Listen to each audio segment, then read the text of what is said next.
Hey everyone, Allison here. So recently I have been perusing YouTube as one might do, and I have been looking at a lot of pretty educational videos, and especially in particular, I've been watching some music education videos from some other musicians like myself. And there were some ideas in that video that really resonated with me, that really got me thinking about my own techniques and ideas when I'm playing the trombone.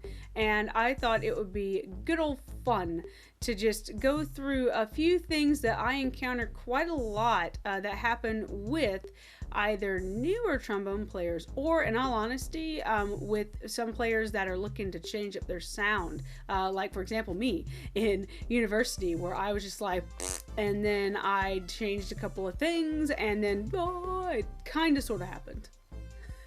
I want to make this into a kind of mini series, not like a Walking Dead 5 billion episode thing that just needs to stop, but just a few bite-sized episodes with a few bullet points that I see a lot when I'm teaching and sometimes when I'm playing too. If you saw the title of today's video, you can probably infer that today's topic is about embouchure, or your mouth shape when you're playing the trombone.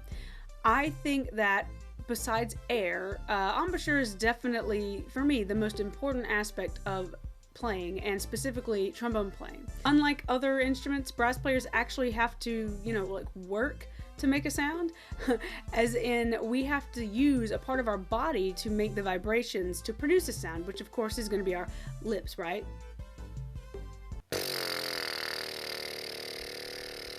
Okay, my eyes hurt and I can't do that anymore. Oh, ooh. It's easy, anybody can do that, right? So now that we've established what an embouchure is, I'm going to take you through the big three things that I see in players who are kind of trying to make a better tone, make a better sound in the instrument. So the first topic is the opening of the jaw. Now, when I was about 11, 12 years old, I was first getting started on the trombone. I played for about a year and a half, and I could do everything fine, but my tone was extremely pinched and tight and nasally, and it was awful. And the reason was that my teeth were actually touching when I played. I actually bared my teeth like this, and then I put my lips in front of them like this, and I buzzed my lips like this. That was really gross. It's for education. I'm very sorry. Anyway, the point is that my teeth were actually too close together, and that is a very, very common problem with beginner players. A really nice trick that I learned a very long time ago about how to determine about how far apart your teeth need to be is by using a mouthpiece, which I've got here, or a pinky, assuming you have one or even two. So you'll use one or the other. It depends on how icky one or both of these seem to you. I use a pinky nowadays, assuming I wash my hands. You take your pinky and you're going to put it right between your teeth, like this. And the idea is not to bite down very hard on your pinky. You're not trying to bite it off, I hope. But you just want the teeth to touch it. Just like this. Ta-da! And then after you do that, you're going to pull your pinky straight out, and you're going to keep your teeth that exact same distance that they were when your teeth were touching your pinky. And the idea of that is that your pinky is about roughly the same size as the shank of the mouthpiece, which is this part right here. Now, when someone opens their jaw for the first time and plays into the instrument, it is a wildly different experience than they may have had before. You'll find that there's like a huge air tunnel of open space that you may not have had before. And for a lot of people, that proves to be very difficult to adjust to. And usually that's because they're not using enough air to compensate. When you put your teeth close together, I feel like there's not nearly as much air that's needed to put sound through the instrument. But when the jaw opens, that means there's going to have to be more air to support that. So if you decide to give this a try, just remember that basically the wider the jaw goes, the more air that's going to be needed to compensate for that. And it should go okay. So the second big thing that I see all the time, and to be honest, it's actually something I have to stop myself from doing when I play, especially as I get up into the higher register of the instrument, and that is pushing the mouthpiece onto your teeth, pushing the mouthpiece onto your mouth. And I'm going to show you what I mean right now. So this is uncomfortable. This is actually going to be kind of hard if I show you facing you straight on. So I'm going to turn that way and I'm going to show you what I mean. So I've got my mouthpiece here and I'm going to go ahead and put it to my mouth normally. Okay, here it is.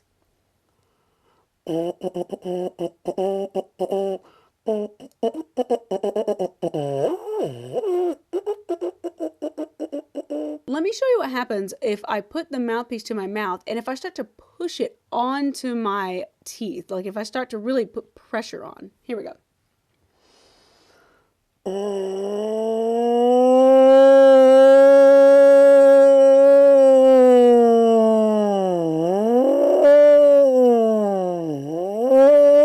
So as I push the mouthpiece onto my mouth, you might have noticed that the sound got a lot more pinched, it got a lot more tense, and actually the pitch got a bit higher, I think. Did you catch it? It kind of sounded like a wonky lawnmower or something like that. Now what I'm going to do, I'm going to play two tones on the mouthpiece, and I'm going to play one normally, and I'm going to play one with a mouthpiece pushed onto my mouth. And I want you to listen for the difference.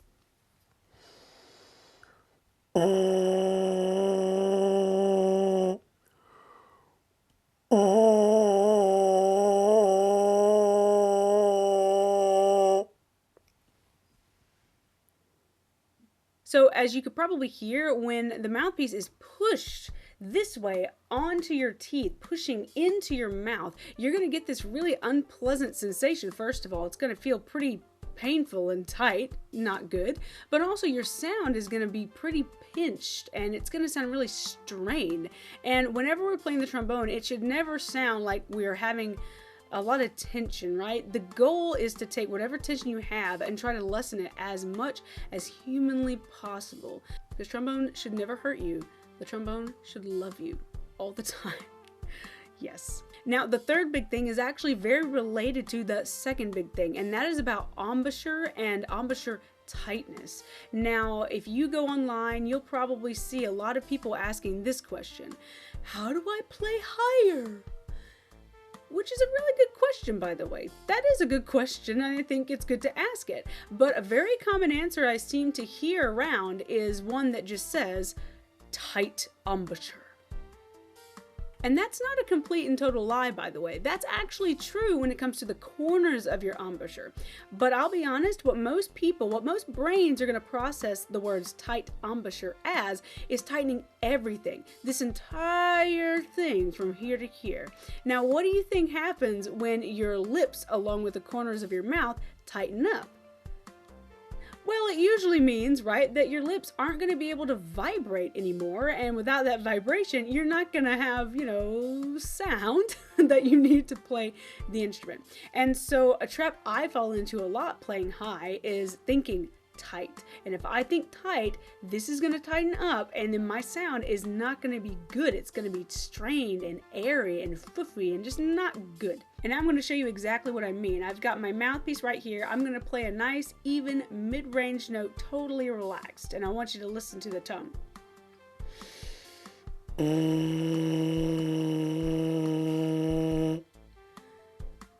the most musical thing ever, but pretty good, right? Now I'm going to do the exact same thing with a very tight embouchure, and I want to see if you can hear a difference in the sound I make.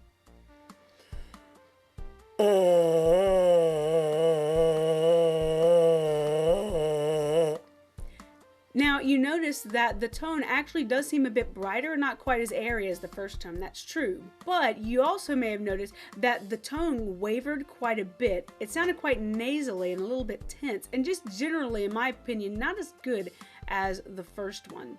So in conjunction with the other two big things, it's really important to think about your embouchure being as relaxed as possible. And as you play higher, you're going to be changing things like your air direction and tightening just the corners here. And a really big one is using a lot of air support up there. But I guarantee you, if you're thinking in your mind tight, your tone is probably very strained and tense. Really think relax, and I promise your higher notes are going to come out really well. I think this all the time, and I have to fight my own brain all the time. That trombone life.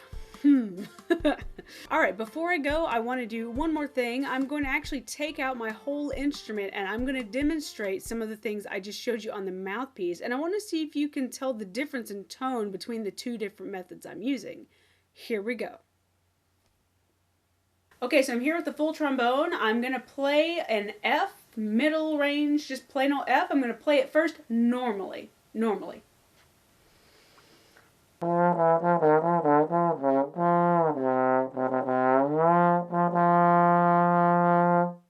now I'm going to play it with a closed jaw. I'm going to close just my teeth. I'm going to keep everything else the same.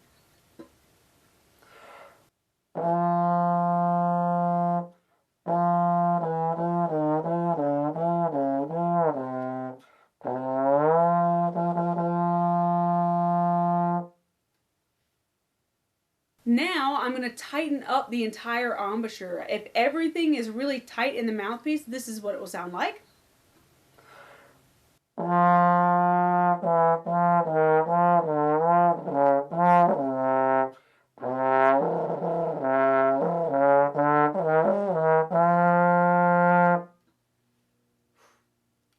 And finally, this is the regular way. So everything's nice and relaxed. I have a lot of air support and the jaw is a nice distance.